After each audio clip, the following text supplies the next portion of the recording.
Hello, नमस्ते everyone. Welcome back to my channel physical education पाठशाला। आप सभी का प्यार पाके बहुत ही मोटिवेटेड फील कर रहा हूँ क्योंकि फर्स्ट वीडियो में 150 सब्सक्राइबर्स ने सब्सक्राइब किया है। इसी वजह से आज मैं लाया हूँ फिजिकल एजुकेशन का ब्लूप्रिंट 2025, जिसमें हम डिस्कस करेंगे बोर्ड एग्जाम का पैटर्न, हर एक चैप्टर वाइज वेटेज और लास्ट में आपके लिए एक सरप्राइज है जो हमारे आगे आने वाले वीडियो से जुड़ा हुआ है। तो आइए शुरू करते हैं। तो जैसा कि आप जानते हैं कि दिसंबर का महीना चल रहा है और इस समय तैयारी पीक पे है। तो अगर हमने एक अच्छी स्ट्रैटेजी नहीं बनाई तो ये हमारा प्रिपरेशन के लिए बहुत ज़्यादा टाइम कंज्यूम कर सकता है, क्योंकि सिलेबस बहुत वास्ट है। और स्पेसिफिकली हो के अगर हम तैयारी करते हैं और एक स्ट्रैटेजी यानी स्मार्ट वर्क का साथ लेते हैं तो अच्छा स्कोर करने में हमें बहुत मदद मिल जाएगी। जैसा कि हमने लास्ट वीडियो में कहा था कि 70 आउट ऑफ 70 लाना बहुत इजी है फिजिकल एजुकेशन जैसे सब्जेक्ट में, लेकिन स्ट्रैटेजिकली अगर हम चलते हैं तो ही हम ऐसा कर पाएंगे, वरना बहुत ज़्यादा टाइम कंज्यूम हो जाएगा और हम बहुत सी ऐसी चीज़ों को के ऊपर ध्यान दे देंगे जिससे हमारा टाइम बहुत ज़्यादा किल होगा। तो स्मार्ट मूव का इस्तेमाल करते हुए मैं आपको बताता हूँ कि वेटेज का बहुत एक इम्पॉर्टेंट रोल होता है जब भी हम तैयारी करते हैं। इसी वजह से वेटेज और सिलेबस का लिंक मैंने अपने डिस्क्रिप्शन बॉक्स में दिया हुआ है, आप उसको जाके चेक कर सकते हैं। बाकी मेरी बातों से आपको हो सकता है बहुत मदद मिल जाए। जैसे कि अगर मैं आपको बताऊं तो फर्स्ट चैप्टर 9 मार्क्स का है, सिक्स और eight chapter, six chapter 8 marks का है, एट चैप्टर 10 मार्क्स का है और 10th चैप्टर 9 मार्क्स का है। इसमें सबसे ज़्यादा क्वेश्चंस आने के चांसेस होते हैं। हालांकि फिजिकल एजुकेशन जैसे सब्जेक्ट में अगर हम बात करें तो पिछले अगर हम कुछ सालों के क्वेश्चन पेपर्स उठा के देखते हैं तो कुछ ऐसे क्वेश्चंस हैं जो रिपीटेडली आते रहे और वो बहुत वैल्यूएबल क्वेश्चंस होते हैं कि अगर हमने उन टॉपिक्स पे प्रिपेयर किया तो हमारा कंटेंट बहुत ही अच्छा हो सकता है, हम कम समय में एक अच्छे स्कोरिंग मार्क्स गेन कर सकते हैं। इसी वजह से वेटेज का एक बहुत इंपॉर्टेंस है और मैं आपसे यही कहूंगा कि नीचे दिए हुए लिंक में जाके क्लिक करें और डिस्क्रिप्शन में ये चीज चेक करें कि किस चैप्टर में कितना वेटेज है, उसी के अकॉर्डिंग ही प्रिपेयर करें। तो इसका मतलब है कि हमें फर्स्ट, सिक्स, एट और 10th चैप्टर सबसे पहले प्रिपेयर करना है, जिसमें फोकस आपका सबसे ज्यादा होना चाहिए 5 मार्क्स और 3 मार्क्स के लिए, क्योंकि ये हमारा बेस तैयार करता है। अगर कोई क्वेश्चन 5 मार्क्स या 3 मार्क्स के हिसाब से हम प्रिपेयर करते हैं तो मोस्ट प्रोबेबली अगर वो फर्स्ट 1 मार्क, 2 मार्क्स या 4 मार्क्स के क्वेश्चन में आ जाता है तो उससे हमें एक मदद मिलेगी, क्योंकि उसे श्रिंक करके या कीवर्ड्स कम करके हम अपने आंसर्स को प्रेजेंट कर सकते हैं, जो कि बहुत ही अच्छे तरीके से हमें मार्क्स गेन करने में मदद करेगा। और एग्जामिनर का पॉइंट ऑफ व्यू ध्यान में रखना बहुत ज्यादा जरूरी है। इस वजह से प्रेजेंटेशन पे खासा ध्यान रखिए, प्रॉपर हेडिंग्स का इस्तेमाल करिए। सब्जेक्टिव क्वेश्चंस में अगर आप हेडिंग का इस्तेमाल करते हैं तो वो स्पेस भी घेरता है, प्लस प्रेजेंटेशन भी अच्छा करता है और एग्जामिनर के पॉइंट ऑफ व्यू से हेडिंग्स उनको पढ़ने में एक आइडिया देती है कि बच्चे ने कैसा पढ़ा हुआ है। इस वजह से मैं यही रिक्वेस्ट करूंगा कि पढ़ने की बजाय नोट्स प्रिपेयर करिए। अब आप नोट्स आप अपनी टेक्स्ट बुक से कर सकते हैं। मैं अगले वीडियोस में आपको लिंक दे दूंगा जिसमें आप एनसीईआरटी की बुक्स के टॉपिक्स को भी उठा सकते हैं और वहां से भी एक कंबाइंड नोट तैयार कर सकते हैं। यही टॉपर्स की निशानी होती है। रटने की बजाय, पढ़ने की बजाय याद करके कोशिश करिए। अगर आप उसे लिख पाते हैं तो स्ट्रैटेजी हमारी ये होनी है कि पहले हमें 4 चैप्टर्स पे फोकस करना है, which is first, six, eight and 10।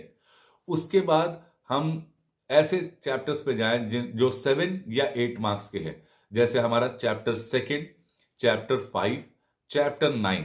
ये 3 चैप्टर जो हैं ये 7 मार्क्स के हैं। तो इसके बाद जैसे फर्स्ट 4 चैप्टर जो मैंने बताया वो हो जाते हैं, तो इन 3 चैप्टर्स पे जाना है और उसके बाद लास्ट में योगा की तरफ जाना है और जो रेस्ट चैप्टर बच रहे हैं उनके पास जाना है।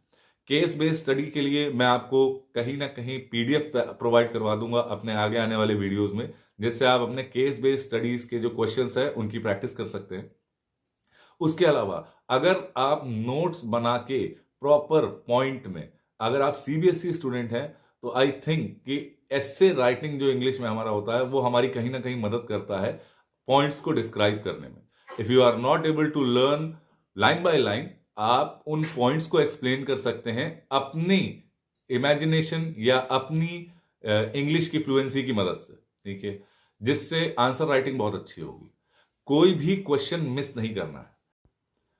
तो इसी से हम अब हमारे बोर्ड एग्जाम के पैटर्न के बारे में डिस्कस करते हैं।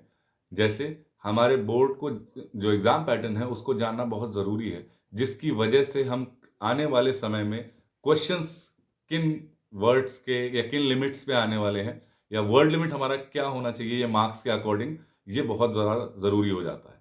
क्योंकि 3 घंटे में 37 क्वेश्चंस को अटेम्प्ट करना, अगर आपने टाइम प्रॉपरली डिवाइड नहीं किया है तो बहुत डिफिकल्ट हो जाएगा। मेरा सजेशन आपको यही है कि कोई भी क्वेश्चन छोड़ के मत आइएगा। कुछ नहीं से कुछ सही बेहतर होता है। इस वजह से सेक्शन ए 1 मार्क्स का होगा, सेक्शन बी 2 मार्क्स का होगा, सेक्शन सी 3 मार्क्स का होगा, सेक्शन डी 5 मार्क्स का होगा और सेक्शन ई 4 मार्क्स का होगा। इनमें मैं आपको यही सजेस्ट करूंगा कि go for 5 and 3 marks questions. जो भी इंपॉर्टेंट टॉपिक्स आने वाले वीडियोस में हम डिस्कस करेंगे, उनमें हम बेसिकली 3 या 5 मार्क्स के क्वेश्चन के ऊपर फोकस करेंगे। हाँ, मल्टीपल चॉइस क्वेश्चन या 1 मार्क्स क्वेश्चन जो आने वाले हैं उनके लिए मैं एक सेपरेट वीडियो बना दूंगा। उसके अलावा एक सेपरेट एग्जाम डेटा आपको तैयार करके दे दूंगा, जिसकी वजह से आप केस बेस्ड स्टडी या 1 मार्क्स के क्वेश्चंस को भी प्रैक्टिस कर पाए। जब तक आप लिख के पॉइंट्स को तैयार नहीं करेंगे, तब तक आप कभी भी सक्सेस नहीं गेन कर पाएंगे फिजिकल एजुकेशन जैसे सब्जेक्ट में। हमारे लास्ट वीडियो में हमने डिस्कस किया था 70 आउट ऑफ 70 लाना। तो विनिंग मंत्र यही है कि अगर आप 65 या 70 टारगेट कर रहे हैं तो पॉइंट्स बहुत ज्यादा जरूरी हो जाते हैं जब भी आप सब्जेक्टिव आंसर्स देते हैं, चाहे वो 2 मार्क्स का हो, 3 मार्क्स का हो, 4 मार्क्स का हो या 5 मार्क्स का हो। केस बेस्ड स्टडी को अगर हटा दें तो सभी आंसर्स अगर आप पॉइंट्स में लिखते हैं तो वो बहुत स्पेस कवर करते हैं, प्लस वो प्रेजेंटेशन में अच्छा रखते हैं। और एक डिटेल इंफॉर्मेशन देने की बजाय कीवर्ड्स को चूज करिएगा, जिसकी वजह से आपका आंसर्स को आप गाइड कर सकते हैं एग्जामिनर को कि हेडिंग देखना है, कीवर्ड्स देखना है, एंड उसको समझ में आ जाएगा कि आपने पढ़ा हुआ है और आपका आंसर सही आएगा। इसके लिए मैं आपको बहुत सारे पब्लिकेशंस हैं जिसमें सजेस्ट कर सकता हूं। तो सरस्वती हो गया, ओसवाल पब्लिकेशन हो गया, या एनसीईआरटी का पीडीएफ जो आगे आने वाली वीडियोस में मैं आपको शेयर करूंगा वो हो गया। आप उसको शेयर कर सकते हैं, उससे शेयर कर सकते हैं, सॉरी। अपने दोस्तों को भी इस वीडियो के बारे में बताइए। प्लस एक जो सरप्राइज है मेरी तरफ से कि एक रिवीजन करने के लिए, क्विक रिवीजन करने के लिए मैं ला रहा हूं फिजिकल एजुकेशन मास्टर क्लास अपने आगे आने वाले वीडियोस में। क्लास 12th के सारे चैप्टर्स, इंपॉर्टेंट टॉपिक और उनके पॉइंट्स कैसे बनाने हैं, ये मैं आपको गाइड करूंगा अपने वीडियो में। हाँ, कुछ कमेंट्स आए थे क्लास 11th के स्टूडेंट्स के भी, तो आपका भी इंतजार बहुत ज़्यादा लंबा नहीं रहने वाला है। क्लास 12th को कवर करते करते मैं कोशिश ये करूंगा क्लास 11th को भी साइड में लेके चलूं, क्योंकि उनके भी यूनिट टेस्ट या हाफ ईयरली अपने अपने होम एग्जाम्स में होने ही होने हैं। इसलिए पहला फोकस क्लास 12th है क्योंकि उनके बोर्ड्स के एग्जाम है, और बीच में मैं क्लास 11th के भी वीडियोस शेयर करता रहूंगा। आप सभी का इतना प्यार और इतना सपोर्ट देने के लिए बहुत बहुत धन्यवाद। बने रहिए मेरे साथ। अगर आपको 70 आउट ऑफ 70 लाना है तो प्लीज मुझे कमेंट में एक बार जरूर शेयर करिए कि आपका मार्क्स का टारगेट क्या है फिजिकल एजुकेशन में। मैं अपनी तरफ से पूरी कोशिश करूंगा कि आपको 65 प्लस या 70 आउट ऑफ 70 स्कोर करवा पाऊं, जैसा कि मैं अपने क्लासेस में अपने बच्चों को भी ये करता हूं।